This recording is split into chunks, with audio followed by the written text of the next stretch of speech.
చేయగలమా ప్రియులారా? ప్రకృతి చేశారు, మంచి గాలిని ఇచ్చాడు దేవుడు, మంచి నీళ్ళు కూడా విపరీతమైన నీళ్ళు ఇస్తున్నారు. ఎంత వర్షం పడ్డది ప్రియులారా? అది ఎవరి కొరకు? పొలాలు నిండాలా, మన కడుపులు నిండాలా. పొలాలు నిండితే కదా పంటలు వస్తాయి. ఆ పంటలు పండాలంటే నీళ్ళు ఉండాలి. ఎన్ని నీళ్ళు అయితే మనం తడపగలం పొలాల్లోన? తడపలేం కదా ప్రియులారా. దేవుడు ఇస్తే కదా ఆ పొలాలు నిండితే మన కడుపులు నిండుతాయి. అది ఎవరిచ్చారు? దేవుడిచ్చాడు. కాబట్టి ప్రియులారా, ఒక్కసారి అర్థం చేసుకోండి, దేవుడి కొరకు ఆలోచించండి.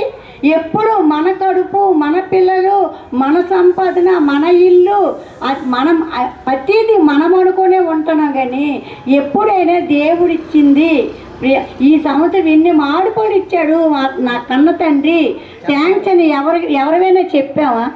ఎవరూ చెప్పలేదు. ఎందుకు? ఇస్తాడు దేవుడు, ఇస్తాడు, తినేస్తాను.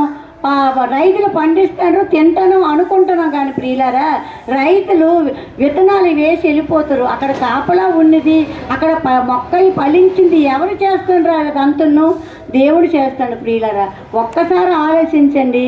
ఇన్నిసార్లు దేవుడు దేవుడు అంటానంటే ఆ దేవుడు మీకు దేవుడే. ప్రభువు అందరికీ ప్రభువే, ప్రతి ఒక్క దేశానికి ప్రభువే. ఒక్క దేశానికే కాదు యేసు ప్రభు గారు, అందరికీ ప్రభువే. ఒక్కసారి ఆలోచించండి.